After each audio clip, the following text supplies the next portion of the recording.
afternoon. Have y'all got your lunch digested? Here's your... Oh, good. I have a mic to walk with. Yeah, well, Great. That's actually for the tape recorder. Okay. Yeah. Oh, okay, I'll stay at the podium. Yeah, so you use both. And you can also pull this off if you need to.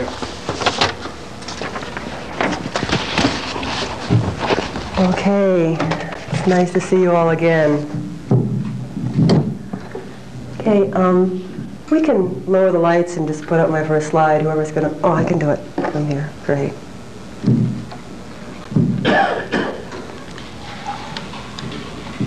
Is the projector on?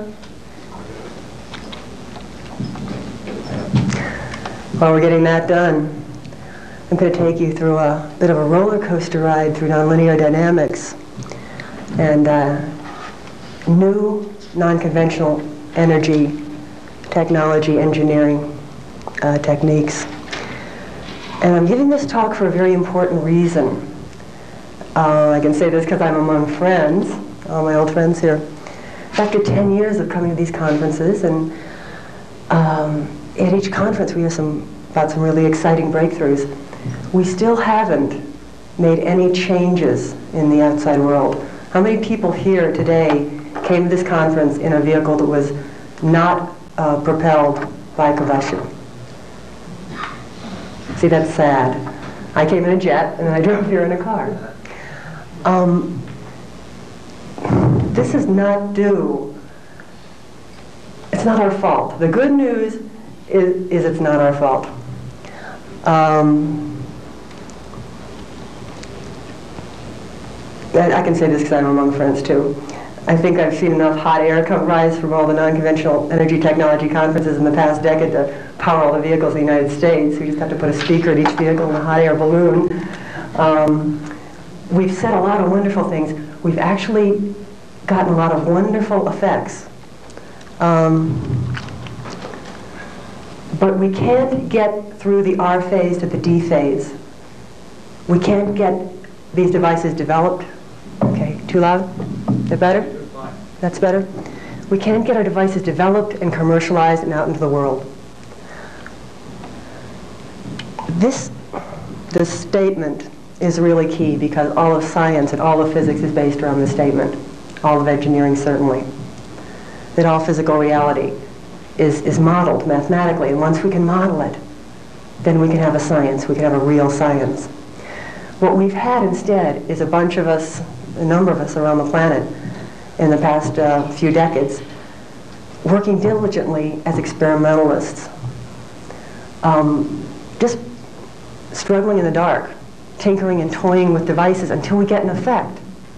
But we haven't been able to control the effects enough to commercialize them because we don't have a workable engineering design physics, a workable engineering design mathematics that works for non-conventional energy technology. We've got one that works just to design TV sets and cars and computers, but not homopolar generators, inertial propulsion devices, other types of nonlinear devices. We've shown effects, and a number of us have demonstrated numerous effects in anti-gravity or gravitational anomalies, electrogravitics. We've demonstrated over 100% efficiency from generators, a number of people. But the effects are unstable and uncontrollable. All of these technologies I'm talking about are nonlinear technologies. They're based, all these important effects are nonlinear effects.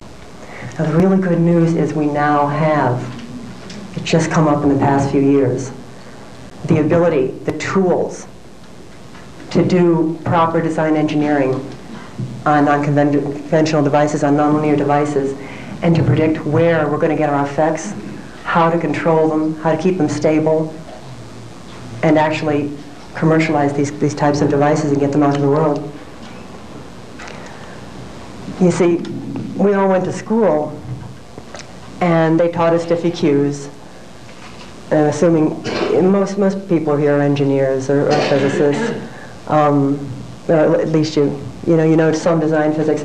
They taught us differential equations, and they said this is the real equation, and it has all the terms on it, including the higher order terms, third order and higher. And of course then they said, well, we can't solve these analytically.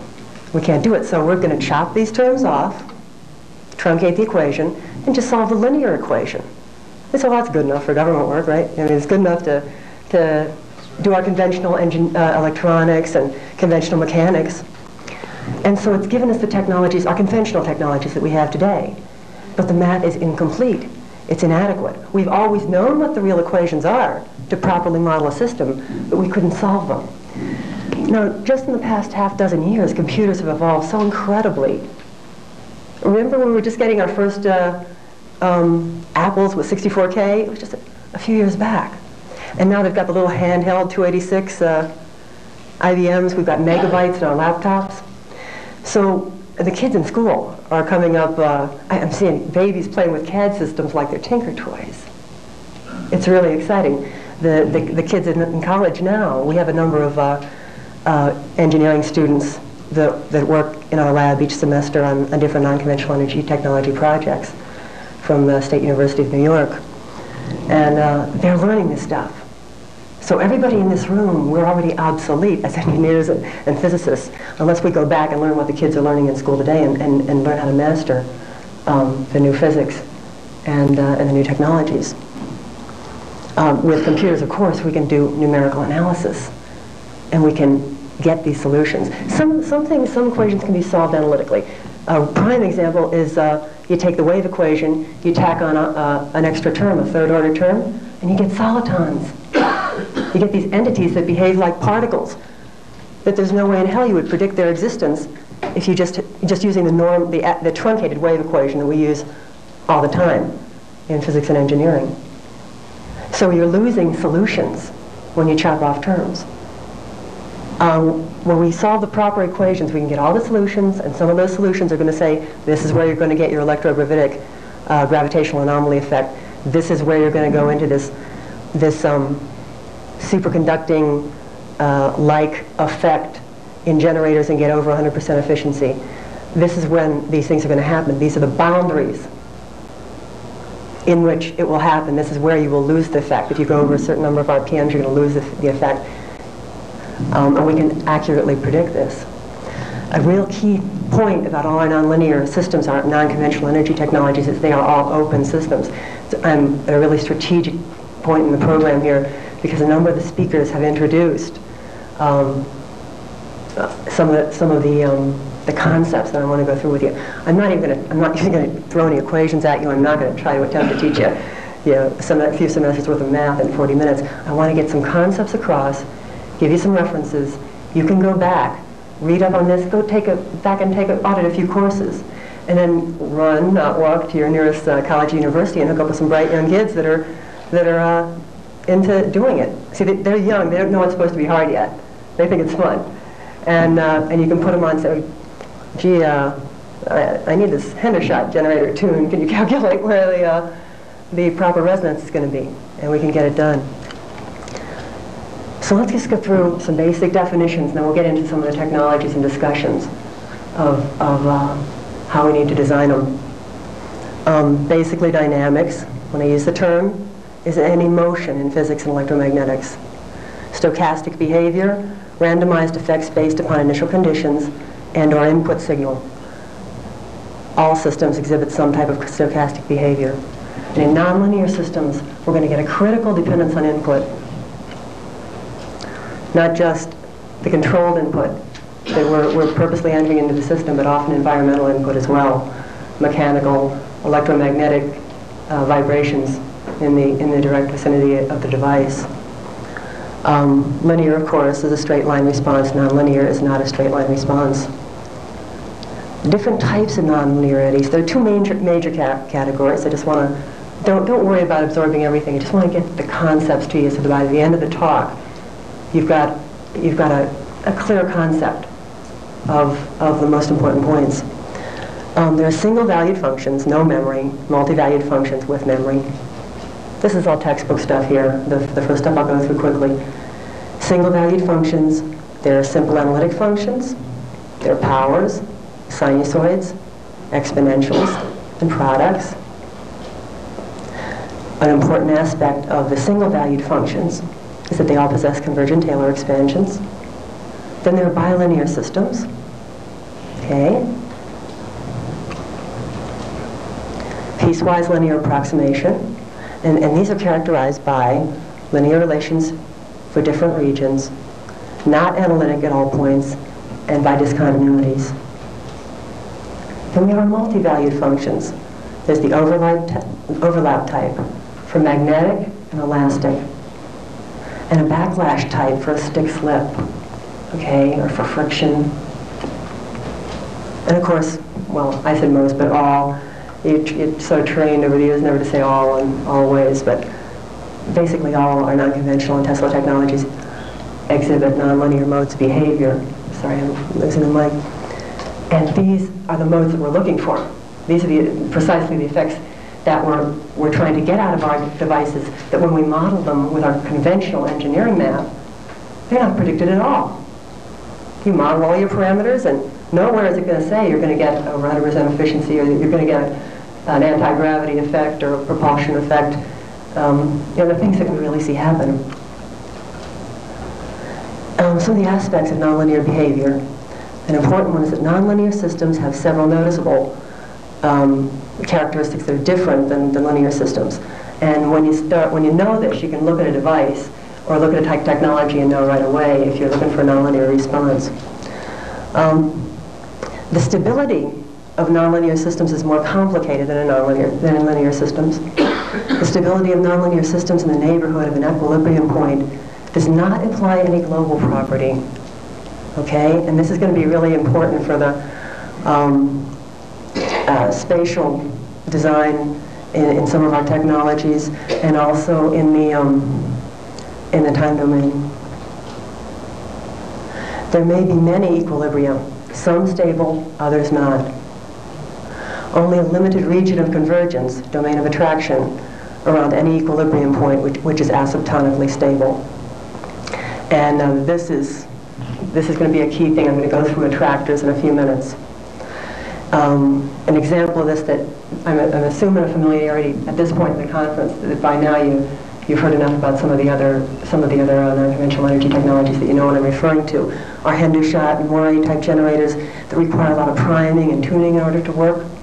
Okay, these are prime examples of nonlinear devices. You have to just get close enough to that attractor, to that domain, which is predicted in the proper equations. They'll predict where it will be and how to tune and where to tune in order to get into the cycle that you want and stay there and keep the stability, predict the ranges of stability. The types of behavior exhibited by nonlinear systems can be stable, unstable, oscillatory, or chaotic. Input-output relations are real critical, really different than anything our linear diffie-Qs would ever predict. Behavior of nonlinear systems is critically dependent on the input, and I mean critically, sensitively dependent. This is very different from linear systems, which have transfer functions independent of the input. The nonlinear nature of a system's input-output relation may show itself through performance degradation, limit cycle excitation, I'll define that next, loss of stability for large input signals. Okay, and I'm sure a lot of us can relate to that. I think you may have experienced that, those inventors in the audience that have devices. And unexpected frequency response properties. Definition of a limit cycle. It's an oscillation which is intrinsic to a system, not imposed from the outside. They can occur in systems of any order arising when an equilibrium point of a nonlinear system becomes unstable. And limit cycles are really key in a lot of our devices. And the other thing is chaotic dynamics. Okay, with a linear system, sinusoidal inputs can only generate sinusoidal outputs. Okay, our basic old-fashioned engineering. Outputs of the same frequency amplified by a gain factor and phase shifted through an angle. This response is usually, of course, gained directly through the transfer function, which we were all taught in school. Nonlinear systems, see, and we weren't taught this part in school. The kids today are being taught. Even if the output has the same period as the input, it will contain higher harmonics of the fundamental frequency instead of being a pure sine wave. Nonlinear systems can also contain components of fractions of the input frequency. This fractional frequency response, subharmonics, is often seen in quite unrelated frequencies and is associated with internal dynamical phenomena such as limit cycles and also with chaos. And I'm going to get into to fractals and fractal modeling.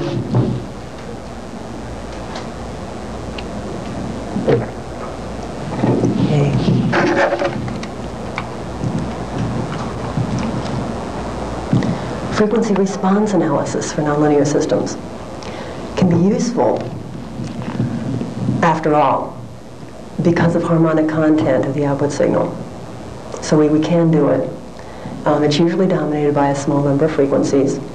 And if we consider only the fundamental frequency, the input-output relation is represented by the describing function. And so there are some of these that we can solve analytically.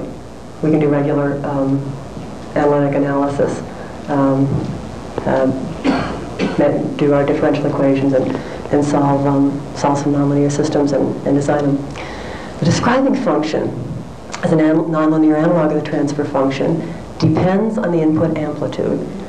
And it predicts many nonlinear effects, including limit cycles, and something called the jump resonance phenomenon, which arises when frequency response becomes multi-valued. And this is real common in a lot of our devices that we're really concerned with, the kind of devices we've been researching for the past number of years. Jump resonance phenomenon is real important in non-conventional energy technology. It happens a lot in a lot of our non-conventional devices. And it arises when the frequency response becomes multi-valued. It can be extended by including more frequencies to cover other such effects, such as generation of subharmonics and quenching of limit cycles. It's something we're going to want to manipulate in our engineering design of non-conventional energy technology, of our, the devices that we've been working on for a long time, Faraday's and Hendershot's and Moiré devices, and etc.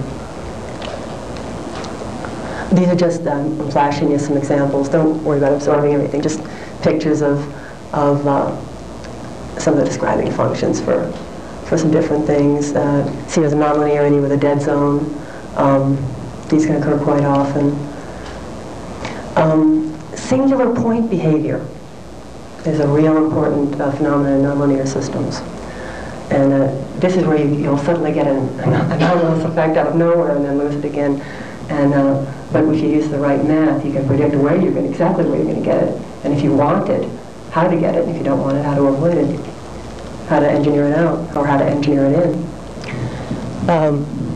Singular points appear to violate the general rule that only one trajectory can pass through any given point. In actuality, the trajectories only approach the singularity asymptotically depending on the stability properties of the equilibrium condition. And we can have different types like stable nodes, stable focus, unstable node on the left here, an unstable focus, a saddle point, and a center. Don't worry about remembering all this because it's textbook and I'm giving you references. But these are real key in understanding what they are and where they're going to crop up in our, for tuning devices, for our energy devices. This is an excellent book, Nonlinear Dynamical Systems by Cook. It's a real good textbook. There's this bibliography in the paper. Inertial propulsion. I'm going to get to the other technologies toward the end of the talk, but I'm interspersing this one here. It's one of the technologies we're working on in our labs. I think Tom mentioned earlier in his talk this morning some of what we were doing. I'll define it. The inertial translation effect is due to intrinsic nonlinear behavior of the system. The propulsion effect is due to third-order effects, okay, of a jerk, and also some higher-order impulse effects. We've had, this past semester, 3 engineering students that were working on the project. Last semester we had a couple. Each semester we have students on our different projects from the university, and they work on it and they write up their reports. And our students, of course, did some conventional analysis using conventional math terms no higher than second order, diffie-qs. And which would only be talking about, say, the acceleration, the RPMs, and what's going on in the system. Oh, and let me briefly describe inertial propulsion, if you're not familiar with it. It's a purely mechanical gyroscopic mode of propulsion. You know, if I take a top and set it down here, it'll just fall over. But if I set it to spinning, it will defy gravity, right? It may precess, but it's not going to fall over. Well, inertial propulsion is using 2 or more gyros and a special way to get net translational motion. And this is independent of other effects. Like gravity, it could go straight up, it'll have a levitating effect. There have been over 50 patents on variations of this device, and 48 of them have expired. Most of it's in public domain. The physics has been, principles have been shown over and over and over again, but nobody could get it past the R phase into the D phase and really develop something commercializable. The Wright brothers did not invent the airplane. There were hundreds of people out flying around in flying machines. But what the Wright brothers did is they finally got a design that was from an engineering design standpoint, that was stable enough to develop and commercialize, and now we're all flying around in jets.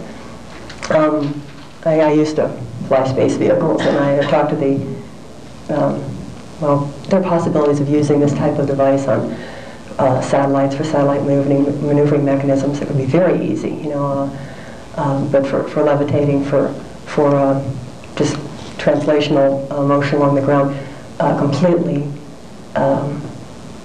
non-polluting. But the idea here, those of you in school that you know that the first derivative of x, of a distance, is velocity, dx dt, okay? And the second derivative of the first derivative of velocity, or the change of velocity with respect to time, would be acceleration. And then the change of acceleration, the third derivative of x tripled up, the third derivative, or change of acceleration with respect to time, of course, is jerk. And then we can get into, really, when we're dealing with impulse functions or Dirac functions or anything, they're really higher order. They don't usually bother to tell you that. They just say, here it is, and name it something, let's go. But in the inertial propulsion, when they did the CAD designs, and also when we built a device, there was engineering out the jerk, the impulse, you would get no effect. And of course, a group of students came to the conclusion that the translational effects, the motion effects, levitation effects, everything we get from here is critically dependent on the higher order nonlinear terms, and they have to be engineered in and controlled. Here's a brilliant physicist, Scott Strachan. This was at a conference we had a few years back up in Ottawa.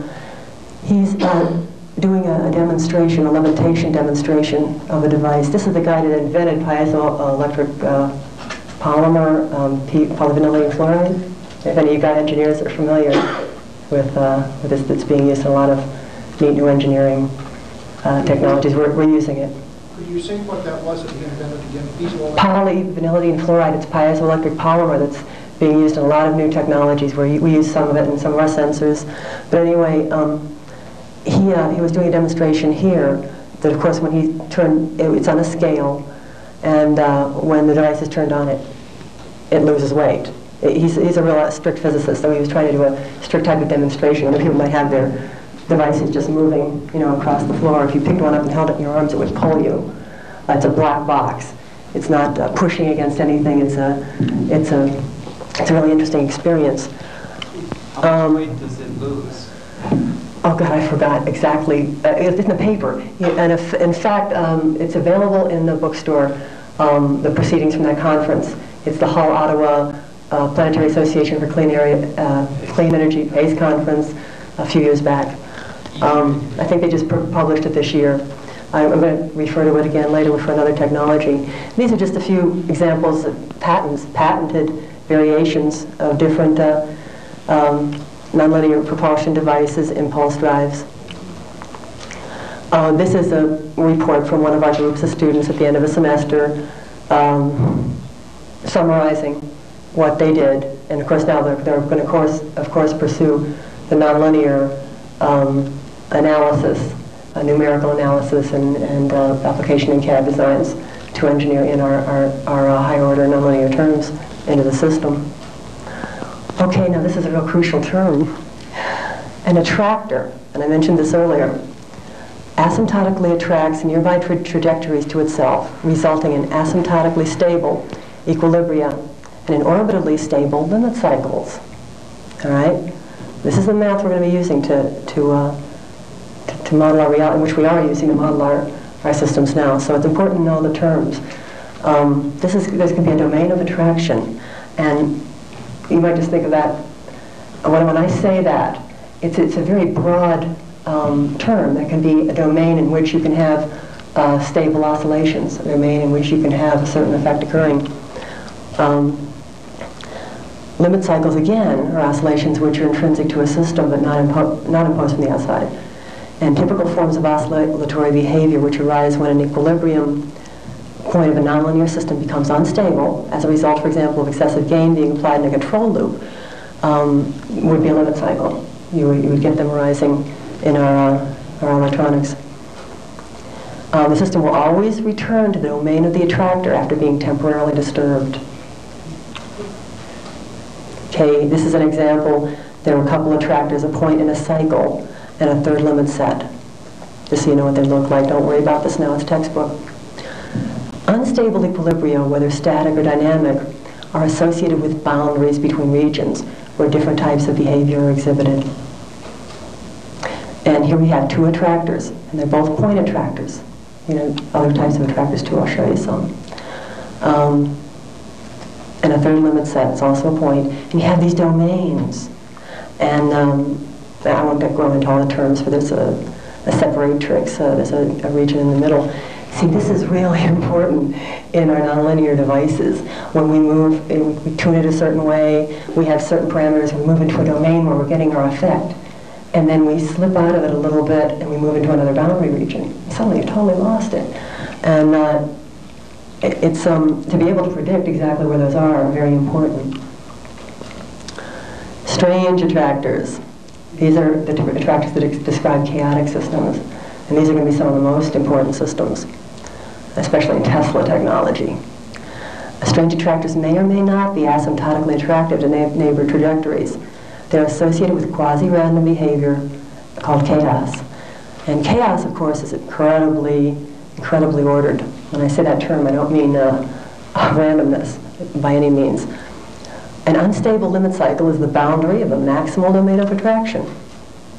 Okay, and here we have some boundaries, two basins of attraction.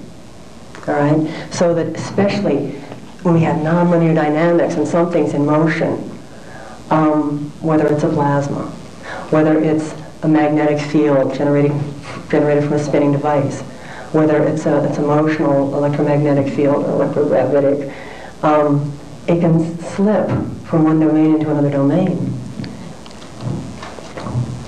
Okay, this is just an example of an attractor, a repeller, and a non-hyperbolic. They're different limit cycles, and I won't go into it now.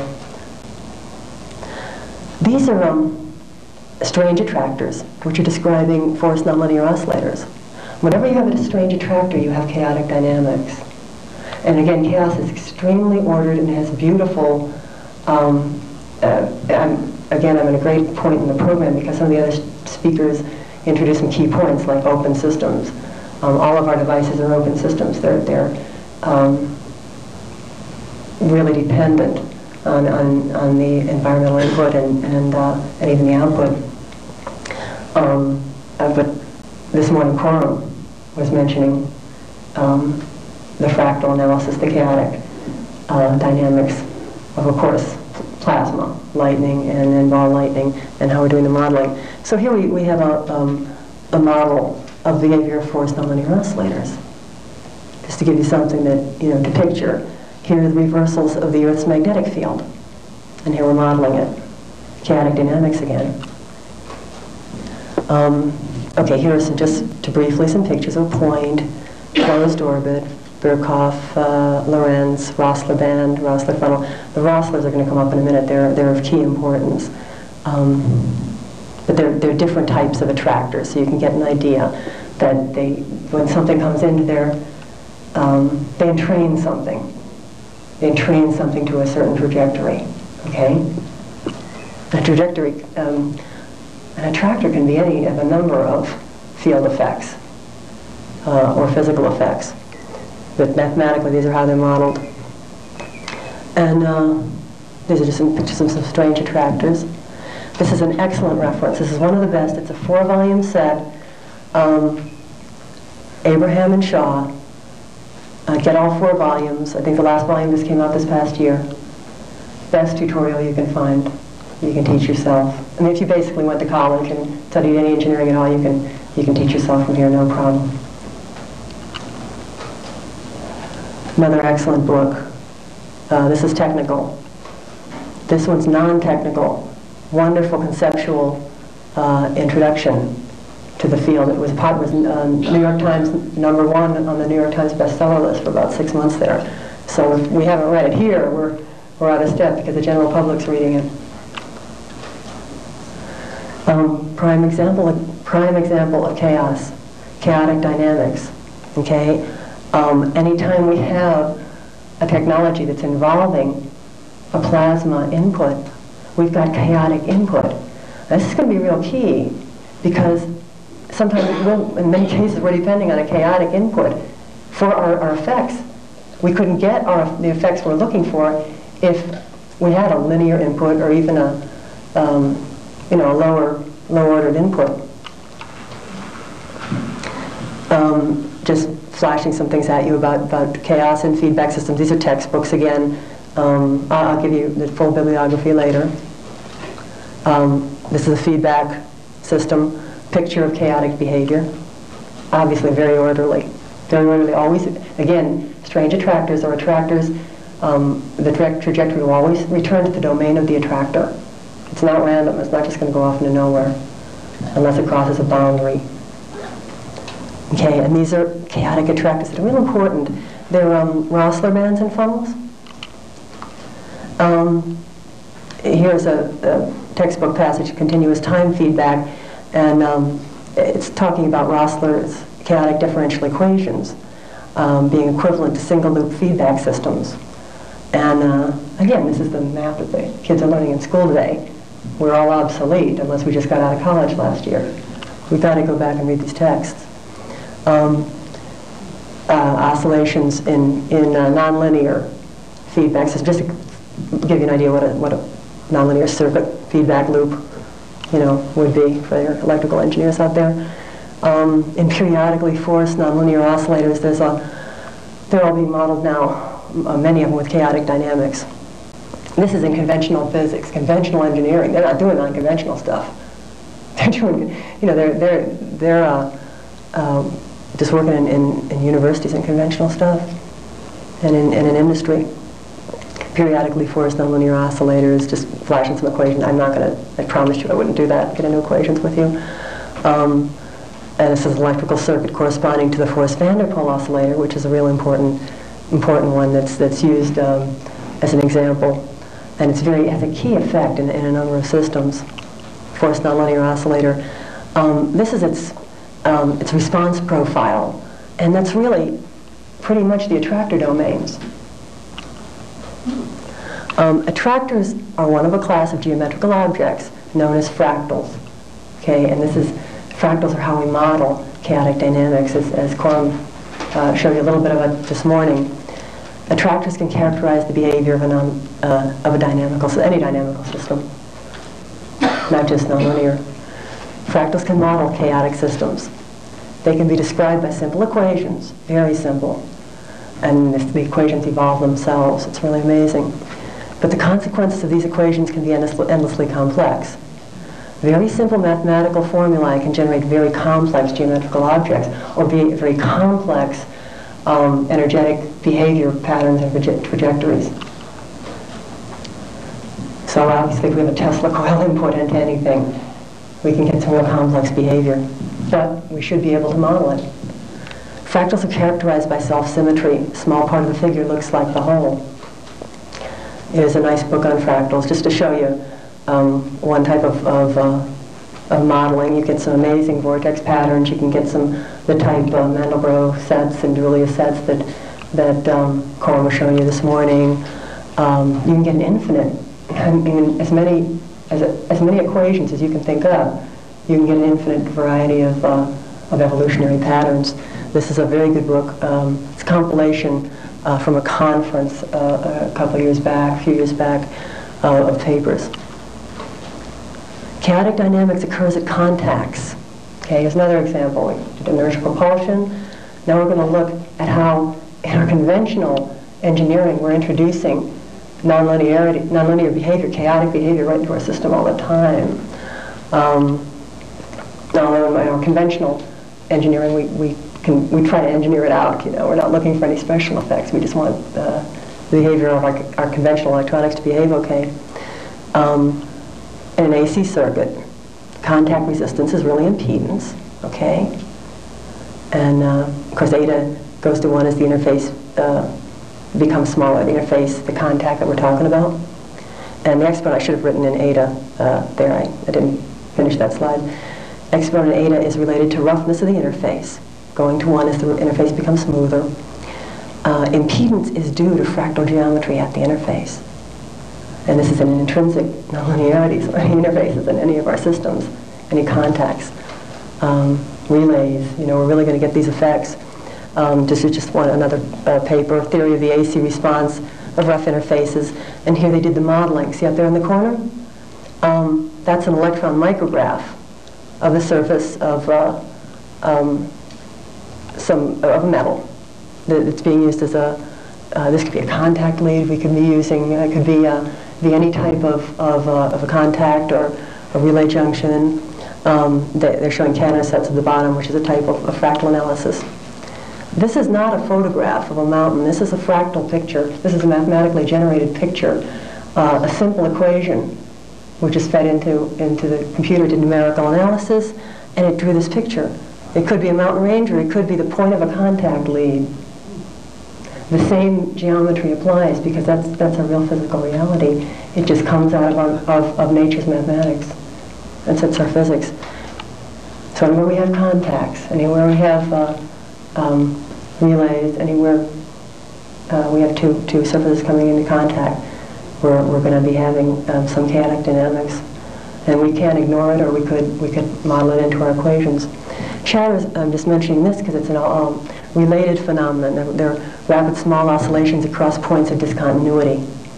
Okay, so the other was a more physical chaos, a physical chaotic geometry, and of course this is dynamics we're talking about. This is behavior, chaotic behavior. And they arise as mathematical ambiguities encountered at switching boundaries of relays. You know, they come right out of our equations. And of course, in real life, they're there. In Tesla technology, high voltage is obviously an important factor. And as Cora mentioned this morning, so I don't have to elaborate on this very much, any insulator will eventually suffer from degenerative electric breakdown. And the electric breakdown patterns, which are chaotic, are now analyzed numerically using fractal analysis. And they already covered that, so I won't elaborate. There's an article, Pattern Formation of Dendritic Fractals and Fracture and Electric Breakdown. And here they are. Of course, this is real key in any devices that are even remotely associated with plasma, or using plasma as an input. Okay, so why do our free energy effects seem to be so unstable, unpredictable, and uncontrollable? Number one, there's sensitive dependence on the input. It's nonlinear dependence. And 2, possible dependence on environmental input. And 3, dependence on output regulation. Okay, think about this. We are controlling one type of input into our system. Most nonlinear systems, most of our non-conventional energy devices are real unstable. Over the past 10 years, a number of us, and God, over the past 100 years, people have been inventors, have been stumbling onto effects. And each year we come to the conferences, and people show, are reporting on really great effects. And they'll have videos showing it working in their lab. Then they'll bring the thing to the conference and it won't work. Or they'll have the effect and say, oh, I'm getting over 100% efficiency from my generator. Oops, I lost it. What happened? Or somebody else can't get it going. They're all nonlinear systems. And they're not just dependent on the input we're controlling, we're putting in there. They very well, they might be dependent on, but they're very definitely reacting to other input in the room. There could be other mechanical vibrations that come and go in the room. Somebody could turn on a piece of equipment next door. Other electromagnetic vibrations. Other, acoustic, that could suddenly knock our cycle off its domain of attraction, and we lose our effect. So in our engineering now, what we have to do is we have to engineer in the control of the environmental input. See, we might find out that if we engineer it all out, our devices don't work at all. Maybe they're dependent on some of it. Maybe there's some, some things might be, like biological systems are trained to the Schumann resonance. If you took it away, we'd get sick. Okay? So there might be some external factors, fields of the earth, the cosmic factors, fields around us that are necessary, that we don't want to shield out. But we do want to know what's there. We want to be able to control what's there. And also how we draw out our output. Certainly in our devices, there's a real critical range of any of our spinning devices and generators with magnetic fields. There's a critical range that if you take them over, there's a boundary of stability. You take them over a certain number of RPMs, they'll totally lose. They'll be out of that domain of attraction. They'll lose their stability, and they'll cross a boundary into another domain of behavior. Okay, here's a real neat example. For those newcomers who might not, have heard of the Hutchison effect, it's a really amazing effect. George Hathaway is, there's again the same proceedings from the PACE conference as a paper by George, and he reported on it a few times. I think he's reported on it here at Tesla Society in previous years. But it's a very interesting, complex setup. The main components are a Tesla coil and a Van de Graaff generator. And what it really is, it's it's an electrogravitic. It's an electricity, magnetism, gravitational correspondence. But what happens is the Tesla coil is chaotic input, right, into the system. So we're pulsing chaotic input into a DC field from our Van de Graaff. And just as before I was walking in here, Tom, a couple of our colleagues here were having a discussion at lunch, and Tom asked me about B-Field-Brown, and said, are you going to relate B-Field-Brown to Hutchison effect in your talk? I said, well, thanks for reminding me, because it's a real important point that, of course, in our B-Field-Brown, we get our gravitation, our anti-gravity effect, right? And we're pulsing the electric field right into, we're pulsing a DC field. Well, here in the Hutchison effect, we're chaotically pulsing the field. And the two effects we get are one, of course, a real profound anti-gravity effect. Suddenly some object in the room will just levitate. And it doesn't matter, it's definitely not Coulombic effects. It doesn't matter whether it's a metallic object or a milk carton or whether it's paramagnetic or diamagnetic or ferromagnetic, or it works for most anything that happens to be in the domain where the field effect's occurring. The other thing is that the field effect is totally uncontrollable and totally unpredictable so far. Now, see, if we apply the right math, we might be able to predict it and control it. The other thing that happens here, the difference between B-Field-Brown, where you just get the anti-gravity effect, and here we get the anti-gravity effect plus molecular disruption effects, which are real scary if they're not controllable, because you'll suddenly have, George showed some neat artifacts and had them analyzed by electron microscopy of aluminum that suddenly internally the objects would implode or internally explode, or their molecular structure is really disrupted suddenly just because they're in the domain of the field. You wouldn't want to have a biological system in that domain of attraction when it's occurring. but the key point I was making here is that the effects occur only at irregular and unpredictable intervals when the device appears to tune itself to the appropriate chaotic resonance. And see, this may be really responding to other environmental input. It may be so sensitive, and how shall I say this? The higher order we get, especially when we get up to chaos, the more sensitive we are to input. So that in the first place we've got chaotic input, but besides that we have environmental input. And somebody, a power station might be, running down the street, or a radio transmitter or something. We don't know. But those are the things we need to look at. This is picture out of Hathaway's paper. It's available in the bookstore and those proceedings. You say, well, I got to stop, but the Van de Graaff and the Tesla coil, just to give you an idea of the setup, because it really is a key thing. And my key point, future design work will employ methods for control of environmental input into nonlinear devices.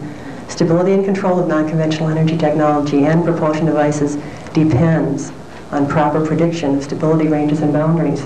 And we have to have an engineering design science that does it, and we're beginning to do that now. I ran out of time. Thank you.